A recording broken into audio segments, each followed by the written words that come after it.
G'day everyone, welcome to episode 193 of Not The Footy Show. Warwick Nicholson here. Rob Cox and I, we did a show on Sunday night, went out on iTunes on Monday. So what you're going to get here is just a static image episode, 45 minutes of us chatting about the first three rounds of the NRL, the best, or shall we say the worst hair in the NRL today, and a great story of Cocksmith up in Bathurst getting recognised. So unfortunately we didn't record the actual episode with the YouTube capabilities, obviously video. But we do have a audio version, obviously on iTunes right now, that you could have got on Monday afternoon. You wait until Tuesday to get the YouTube version, but hopefully you enjoy it. I know we've had people asking, where's the next episode? I know it's been 3 months. Apologies, but just life, basically. And just to make sense of what is said in the opening of the show, this is my parents' office basement. This is where the show started 10 years ago. It's a long time ago, 193 episodes, would you believe it? But we'll try and do the next couple episodes with an actual camera, hopefully in person between us. Otherwise, we'll work out a way of making sure we record it so you can see the amazing, reactions from us two doing a show. Hopefully you enjoy it. It's only 45 minutes. Enjoy it for the rest of the night. And if you've got a comment or a question or you want to subscribe, down below. Cheers. Not The Footy Show. I think they're in for a long, long year, the Bulldogs. I wish them all the best. I can imagine Dean Pay's under all sorts of pressure, so good luck. They could have Vince Lombardi, the greatest ever coach in sport, and they'd still be where they are. If you haven't got the best players, it doesn't matter how good a coach you are, you can't have great success. So I really feel for Dean Pay. He's inherited a real mess there with the salary cap, so they're a long time until they come out of this, 2-3 years of rebuilding. He's now back to the 10, gets a ball to Elliott at the gate. Adam Elliott. Strong. Running off Napa. And Elliott gets himself a try. It's 22-0.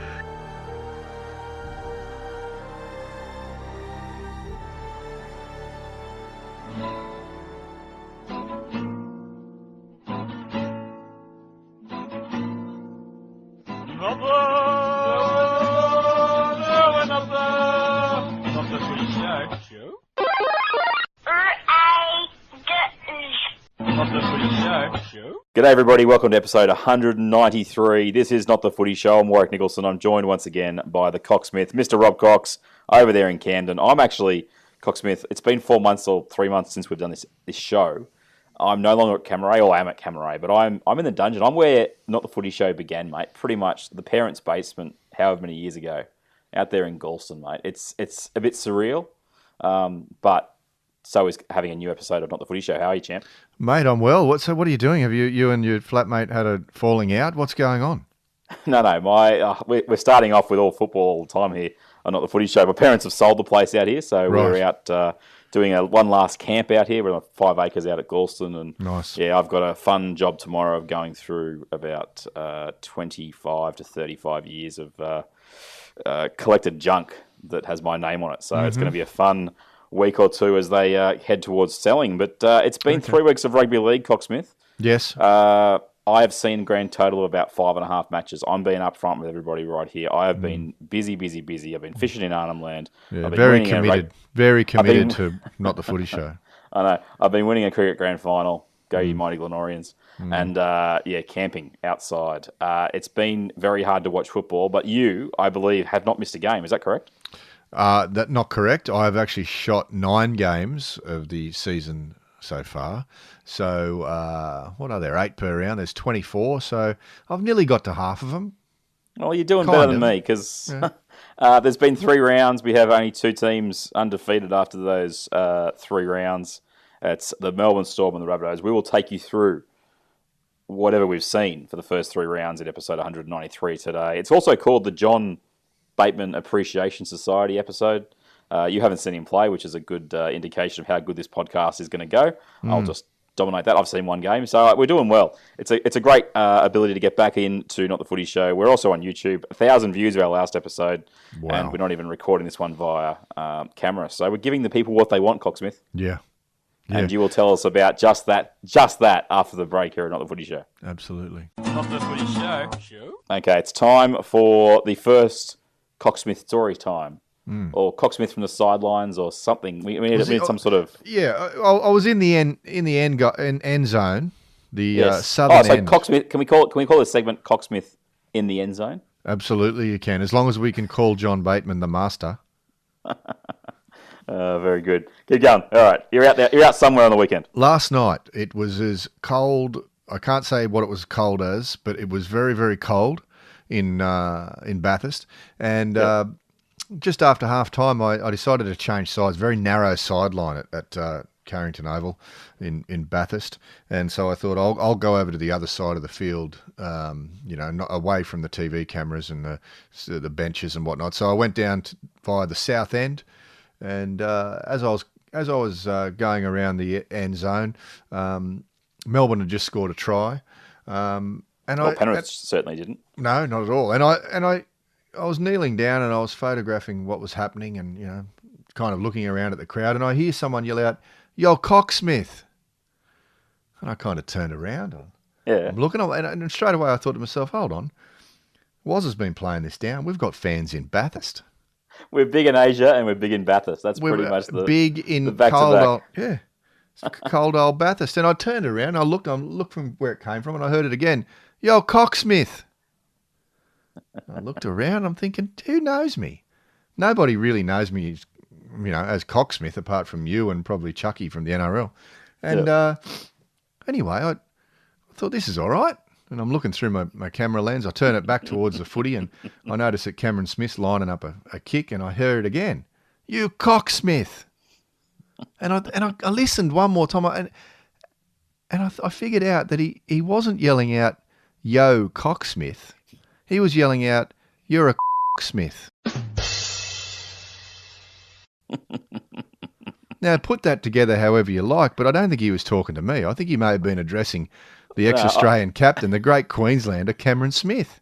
I think that's a long bow, Cocksmith. I think he's talking to you, clearly. I think he is a massive Not the Footy Show fan. I think you just... You took that circumstantial evidence and you made 17. That's pretty much what happened. I think, go back, you know how what's that line? Occam's Razor, when I was watching that show, House. It was a great show. Yeah. The first solution or the first correction is often the best one or the correct one. Right. So I think we're going with that. We've just got massive amount of fans at Carrington Park out there in Bathurst. That's what I'm going with. Well, you can go with that, but I'm going with someone was throwing Cameron Smith a bit of a spray. That's how I'm going with. Very, very good. Well, that's the first in the end zone with Cocksmith, or in Cocksmith's end zone, or whatever you want to call it. Mm-hmm. Very good start to the year. There'll be more stories like that coming from Cocksmith, because he is a man of the people. All three people that know his name. Cheap, nasty, and downright boring. Not the Footy Show. Are you a member of the John Bateman Appreciation Society? Why not, eh? We've got to get into what is the name of the episode. It's the John Bateman Appreciation Society. We've already established that you have not seen him play 1 minute this year. No, I have photographed him. You did photograph? Yeah. Well, was that round one or round two against Melbourne? No, not at all. It was during the headshots for the football this year, mate. So I've met him and photographed his portrait for the NRL Media Guide, but I haven't seen him play. So you're all over it. I saw highlights of the first two matches. As I established, I wasn't paying attention. But I watched the game on Friday night against the Knights. Less said about that match, the better. Two very average football teams going at it. He is the very essence of my favourite term in footy, or the term that I use more often than anybody, is he's a footy player. He just is someone who doesn't look like the same athletes as the other guys you're going around, your Sam Burgesses and your Latrell Mitchells, etc. He just looks like this kind of bloke that you played footy with or against for however many years you played footy, who was just turning up on every play, hard to tackle, muscly, that you'll just hurt your arms when you tackled him. This kind of player who just gets up there and plays a little bit of niggle and, likes to chirp, but he just gets the job done. Canberra have paid I believe, a big transfer fee for him. But if the first 3 rounds are any indication, they have finally picked up an absolute stud. And I'm willing to say that he will... A stud? Stud. He is a gun. I don't like going off early, but he is a very, very good football player. And Canberra, Ricky Stewart, gets his criticism, but Canberra 2-1 after the first 3 rounds. John Bateman has a lot to do with it. A lot of key words in that little last, paragraph there, mate, that you said. There was a stud, there was a going off early, and a gun. So I'm not sure if this is a footy show or what it is. But yeah, look, he does look like a decent player. I did see a couple of highlights. I liked a couple of weeks ago when he feigned to throw the ball at somebody's head. Yep.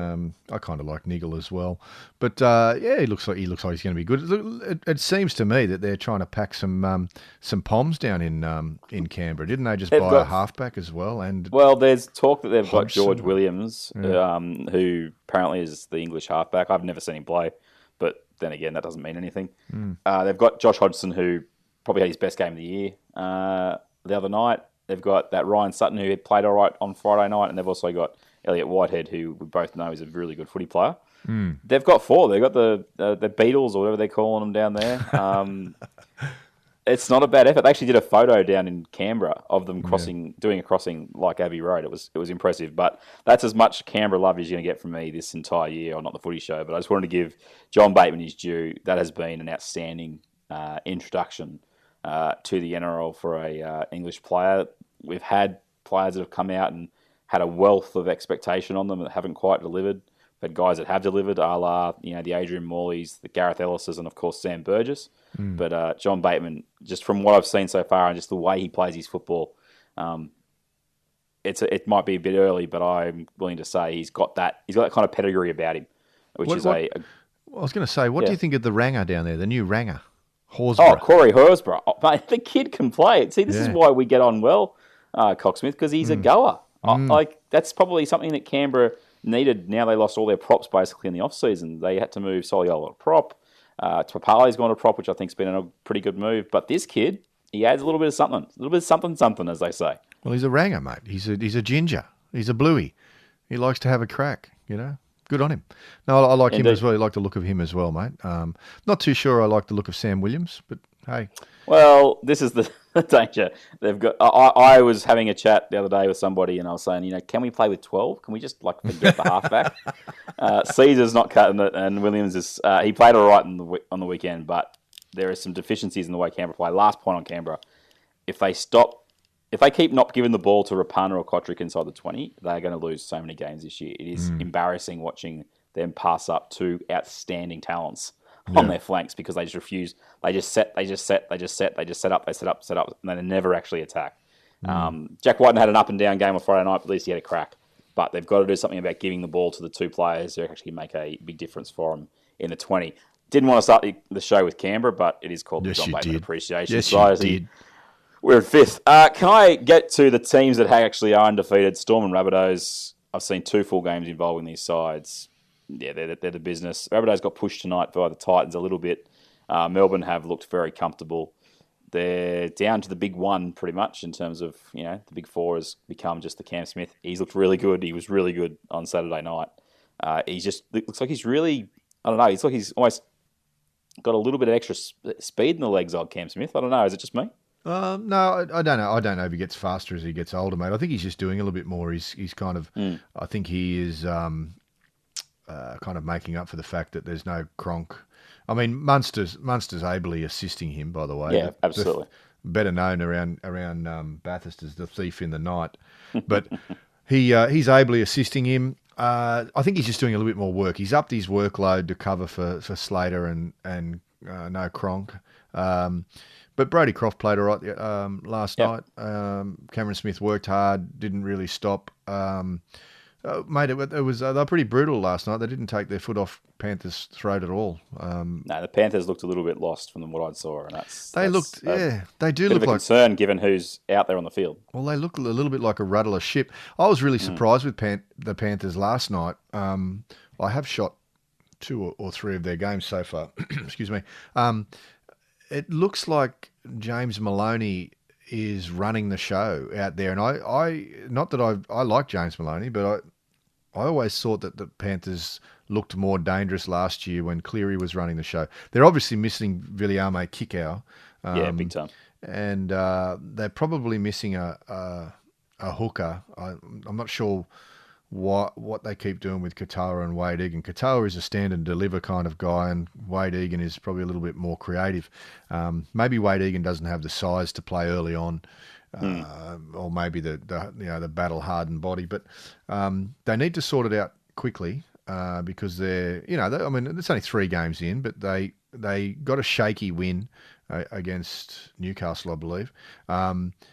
But they've lost pretty convincingly to the Storm and Parramatta. They pumped them in a trial and then backed it up the week later again at Panthers. And Panthers are typically are hard to beat at home. Yep. But they've obviously got to do something, whether it's because of the off-season scandal or whatever you'd like to call it.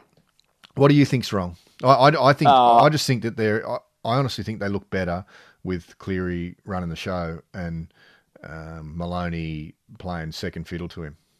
Well, I go back to what I said at the start of the show. I haven't seen enough to say a categorical line through any of the teams at the moment.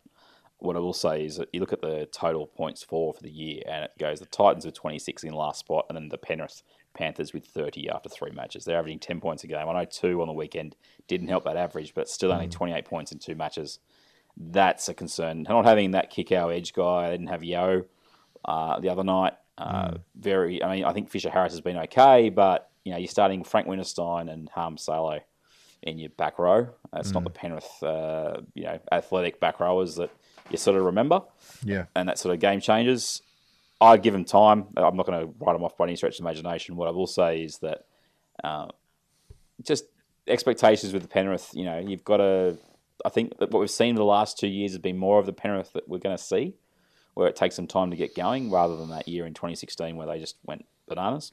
It's be patient. We'll say this a lot of times this year, but this competition will allow you to have bad months of football. It's just a matter of making sure that at some stage through the year, you get a good month of football just to offset that. Quickly on Melbourne, my man, the sewing machine, Jerome Hughes. How good does he look? Yeah, he looks good, mate. I think he's probably fairly comfortable that position's going to be his for a while.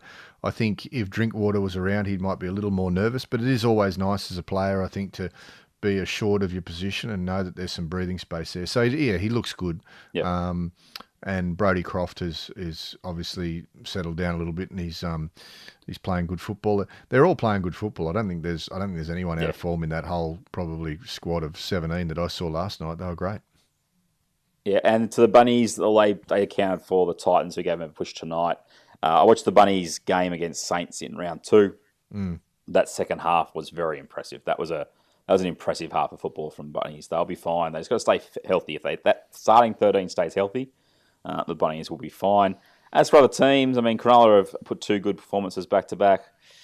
They're up to Townsville and they crushed the Cowboys. The Tigers were, as of this afternoon, on top of the comp. And then they got bundled into some serious touch by Canterbury today. I watched most of this match.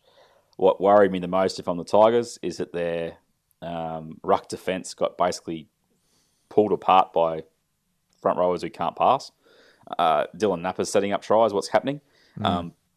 That's what will be worrying me massively. I saw a bit of a clip of Michael Maguire in the sheds giving it to the players, and one of the things that you're interpreting what he's saying, obviously there's no audio, but he does seem to point outside to almost the crowd that came up today does not want to see that, or you let that go, all those people who turned up today down. That is a fair rev up in round 3, but you were there, Cocksmith, and that crowd looked fantastic. There was the atmosphere pretty much amazing until it was 18-0. Yeah, it was deflated a little bit after 18-0. I think they probably didn't turn up to see that today. There was a fair crowd. I think it was a bit over, was it 13,000 or 12,000? 15. I think it was 15. Almost it was 15. 15. Look, beautiful day for football. It wasn't too hot. Sun was shining. But yeah, I agree with Michael Maguire, mate. I don't think they turned up. They have been playing pretty good football. And this can happen. When you start off a season quite nicely and maybe unexpectedly, you can have a few little speed humps. So I think they'll be. They probably didn't want a loss against Canterbury, especially. Probably favourites for the wooden spoon. It doesn't sit well, but I think that it might be a loss that they have to have every now and then just to keep their focus about where they're going. Yeah, well, let's get through the other teams quickly. We've sort of promised this is going to be about a 10 to 15 minute recap of the first 3 rounds, and then we'll get to some other topics. But Parramatta in 6th spot, Everyone was just cheering 2-0 to start the year. The Eels, they played okay on Friday night. They did. Yeah, but that scoreline doesn't tell you what the game was about. And they just got overrun by a better team, and I think that's going to be the case with the Roosters and a lot of teams this year. Is that other teams might get up at the start, but what really impressed me about the Roosters, which isn't really taking away from Parramatta, but Kiri is just a fantastic footy player. But their two front rowers, Aria Hargraves and Takiaho, they're up for it. Yep. They got good at the end of last year, but I tell you who, Hargraves played 80 minutes last week. I mean, out of necessity, but he still played 80 minutes. Takiaho was an absolute wrecking ball the other night.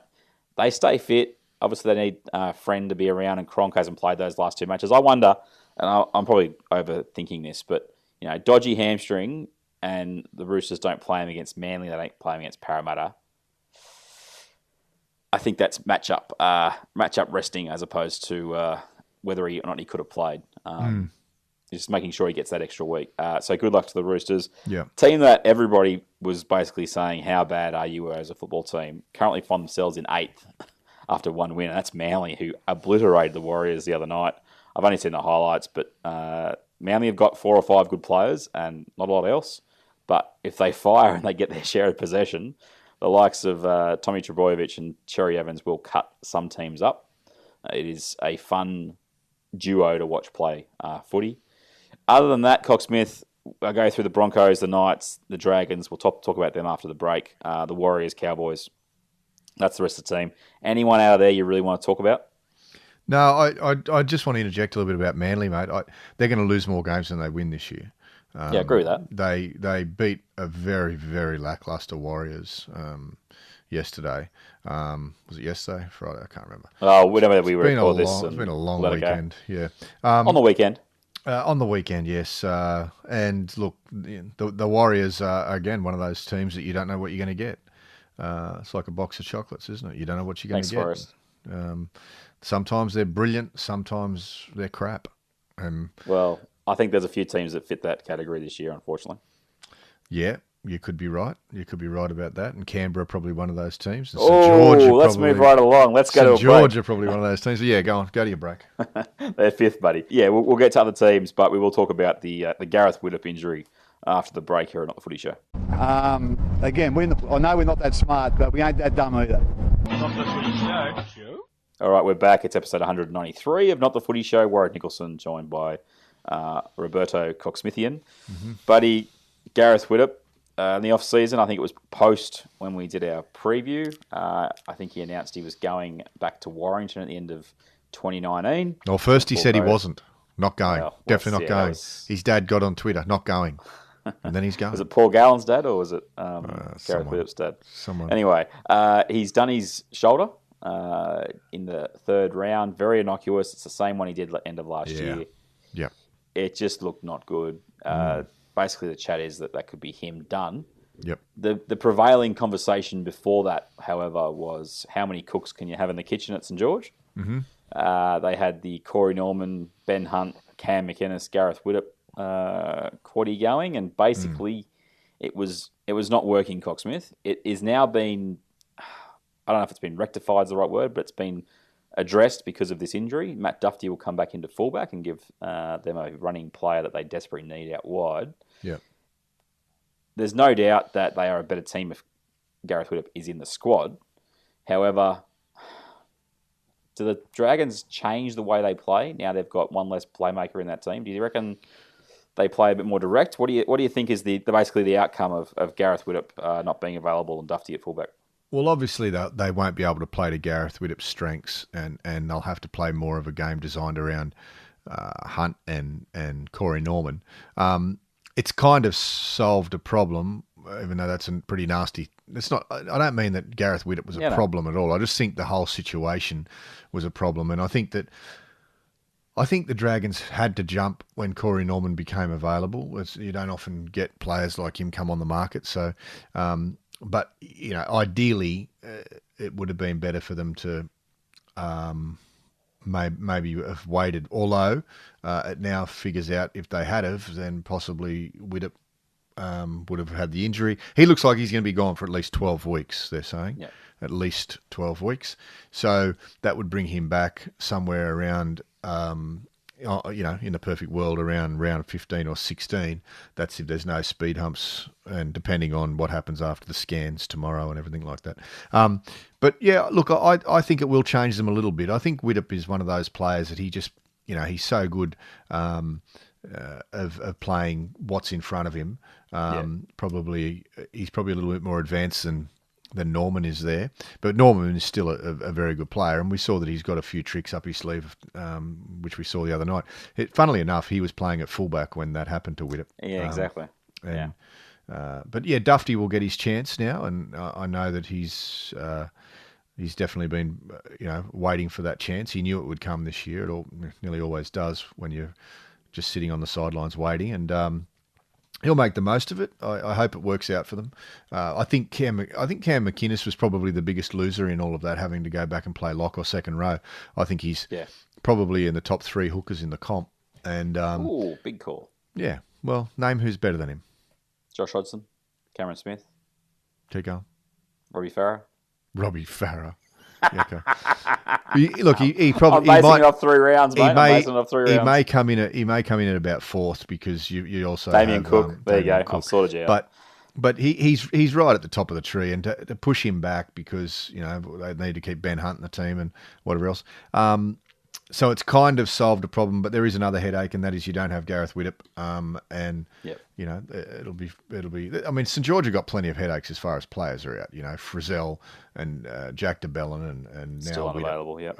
So yeah, there's plenty of nightmares happening down there, but yeah, I think this has kind of been solved a little bit because of the unavailability of Widdop. Yep. Interesting note just on that. Matt Dufty was slated to play New South Wales, or could have played New South Wales Cup this week. He did not play. So you would imagine he goes straight into fullback because their game was on Saturday. Yep. The issue for the Dragons, obviously, it runs deep in a lot of areas, but I like the fact from their perspective they get a look at what the future looks like in their spine. Sure. And I think the Dufty thing, I reckon support players around playmakers like the Normans and the Hunts and stuff is just such a big benefit. And that was probably my biggest.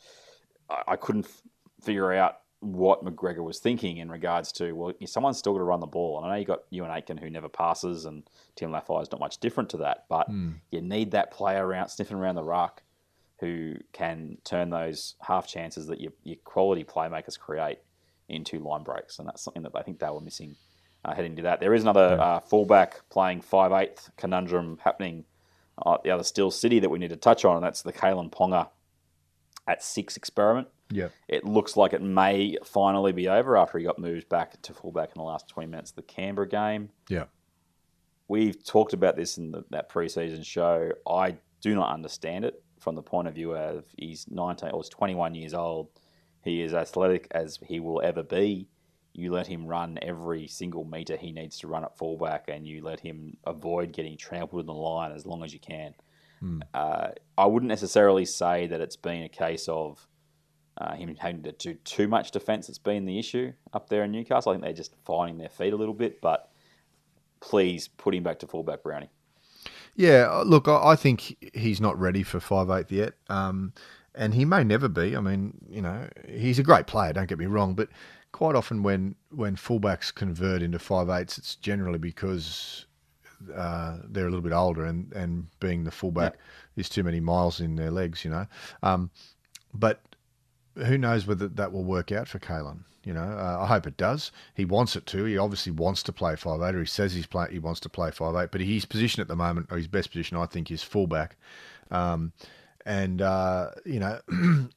playing 5'8", though, you don't have to do a lot of defence. I mean, you're only playing one in from a centre, so wing centre 5'8" or wing centre halfback, and you've got a centre and you've got a back rower next to you. So it's not a lot of work at to be. You don't really get trampled on that much. You might get an edge player running at you every now and then, but excuse me. I think with Ponga, he's dangerous when you're not expecting him coming. And when he pops up, which he chooses to do or chooses not to do, that's his call.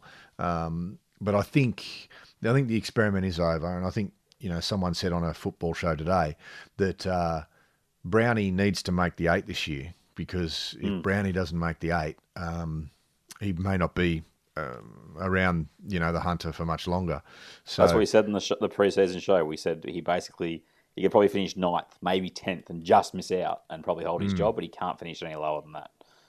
The other part that I will bring up about the Bateman element is that Bateman targeted him big time on Friday night, and Ponga really struggled. And I think, what's his name, Lachlan Fitzgibbon wasn't quite fit as well, and he struggled to protect him. It's just one of those things that you're going to see with game plans and players that just know how to attack someone who's not ready for that position. And I think that's what we saw. Yeah, obviously the workload defensively is more in the front line than it is at fullback. But I think he needs a couple more years to really master his craft at NRL before you drop him into 5'8", especially when he hasn't really played 5'8" coming through the ranks. It's a new position for him. I mean, Darren Lockyer didn't play 5'8" until probably about 6 or 7 years into his NRL career. So people always refer back to Lockyer and say, oh, but he was a fullback who went to 5'8", but they kind of forget that there was probably 6 or 7 years of him playing, NRL elite football before he went to 5'8".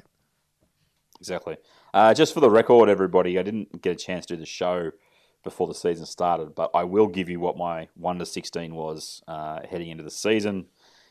Just for the record, and you'll be able to tell that it's not completely based off the last 3 rounds, and I've changed everything because there are some interesting positional spots. I'll start one. Actually, let's start 16 and go to 1, because that's just more fun, isn't it? 16th, I had the Bulldogs. In 15th, I had Parramatta. 14th, Manly Warringah Sea Eagles. 13th, the Warriors.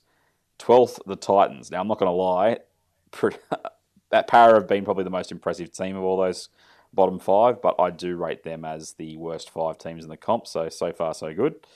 Tigers at 11, Cowboys at 10, Knights at 9, Broncos at 8, Sharkies at 7, Panthers at 6, Dragons at 5, Raiders at 4, Bunnies at 3, Storm at 2, Roosters at 1.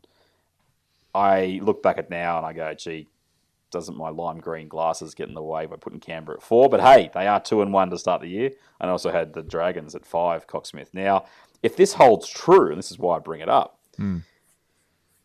we never did the little handshake agreement that we had about who would finish higher and what team we would pick. So have we just defaulted back to the Raiders and the Dragons, mate? I don't know. I mean, I think we did say that we can leave it, for a few weeks if you want. I mean, I'm happy to leave it up to First Origin, then you can make up your mind, whatever you want to do, mate. So keep thinking about it, whatever you like. Will do. Well, there you go. There's a bit more of an evaluation on the first 3 rounds. We will come up back to you after the break and wrap the show up here on Not the Footy Show. Not the Footy Show. Okay, it's the last episode. Oh, I've stuffed up already. Let's go again. Okay, time for the final segment here on Not the Footy Show. Let's start that music, Mr. Music. And there it is.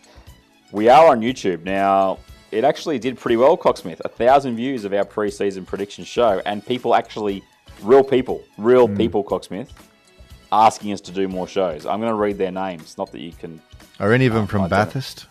There's TL, who says, great podcast, boys. Enjoyed this. Vashaka says, great episode 192. Love the YouTube. Well done. Shurinath says, nice vid, lads. First time watching. Last time ever watching. That might have been an addition. Another one says, would love another episode. I mean, that's just, happy days. We've got 15 thumbs up. We've got 1 thumb down. That's from Cox from Camden. And 999 views.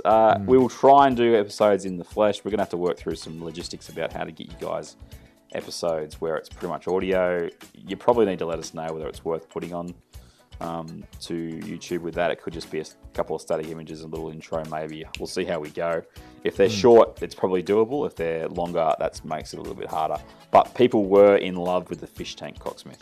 Well, great. I'd actually, they're still alive. Absolutely, every one of them. I'd maybe even toss this out, mate. A lot of musicians these days are doing, lounge room gigs. If people are so keen for it, why don't they invite us over to their home, feed us, we'll set a camera up and we'll do a live show in front of them. I'm happy to do that. Why not? there's safety in numbers. I wouldn't go there by myself, but I think if we're both there, people won't mess with Cocksmith. That's brilliant. I mean, I know there's at least one place in Marrickville that would probably have us. What is this place? What is this establishment? How well do you know it? The Emporium. Right. I think he'll be keen. As long as I get fed, I'm happy. I'd say so. There it is. If you want to get in touch with us, we're both on Twitter at W Nicholson for me, or at NRL Tweet. Cocksmith's at ROBBCOX, at Rob Cox. Reach out to us. Listen to this episode. Obviously, this is where you get the idea. If you'd like to host us for an episode in your lounge room, I mean, I can imagine we'll actually end up getting some sort of legal document saying, please stay away from our lounge rooms. Well, of course. There'll be a cease and desist document. Afterwards. Cease and desist, yeah, that's good. You've got a bit of experience with those, Cocksmith, from what I understand. I know them both well, cease and desist. Nice, but that's a great idea. I like the idea. It's worthy of the music. Fantastic there. We got to get to the last segment of the show, which is asking a very, very important question, Cocksmith, and that is, currently, right now, who has the worst head of hair in the NRL? I've got some options. Do you want to hear the options, or do you want to hit me with who you think? Well, no, hit me with your options. I mean, I've got one standout, an absolute standout, and it's not Mahe Whenua. Well, he's on the list because of his commitment to whatever that is. Yes. Kieran Foran's running out there with a top knot. That's just ridiculous. Looks like the top of a garbage bag. Which finally, it is actually, finally came good today. And there are two lads from the Cronulla Sharks who are neck and neck as far as I'm concerned. And I think I've really hit the nail on the head with that neck and neck thing. Are they good mates? Apparently. I think they're the Duganator and the Fafitator. They are rocking moulets, as they like to try and get into the vernacular again. Was that a French term, is it? Oh, I don't know. All I know is that Dugan's is by far the worst I have seen. It is... Dugan's is... Go back on, live on the street. That's what it looks like. Dugan's is the worst haircut ever in NRL history, or should I say rugby league in Australia first grade level history. There's no one worse. That's the worst. What strikes me about it more than anything is you think about some of the great heads of hair that we've had in rugby league. I mean, the Kerry Hemsleys, the Kevin Hardwicks, you know, the Jeff Robinson, where was his head, his actual head? It was just covered in the wild man. Yes, the wild man. But I'm gonna give you something that came to mind then, who had like arguably the neatest head of hair for the longest time. I'll see if you can guess who it is. All right, he always wore small player, like tiny little player. Always wore oversized jerseys. He played for 3 clubs. Started off at a battling club. Went to a what era are we talking, mate? We're talking 90s. We're talking 90s. Okay. Then went to a club that had won everything and couldn't win. And then he ended up playing with a merged club at the end of that tenure. Any ideas who I'm talking about? No, look, when it's probably a bit. I was thinking Steve Slippery Morris. He always had a nice, part and whatnot. And he's also one of the only players that I can think of that started as a halfback and ended up as a winger. But no, who are you talking about? Craig Field had some of the best head of hair I have ever seen. Yeah, but hold on. Where's Fieldy now? He's in the big house. Right. Is he looking after his hair? That's all I care about. All right. I'll tell you one thing he's looking after. He's looking after his lummox from the photos that I've seen. But he did. He had amazing hair. It just. And Jeff Tuvey, his house partner, those two just had lovely head of hairs until I've got to admit, I feel quite brave. With a convicted manslaughterer. I can talk crap about him from the other side of the wall. Shouldn't be. I'm giving the bloke raps, mate. Oh, what for? Seriously. Move on. I can sleep well at night. So we're saying that Josh Dugan has the worst head of hair. If you've got any other suggestions for either the worst currently... I like Dukes. Dukes is a nice guy, though. Don't get me wrong.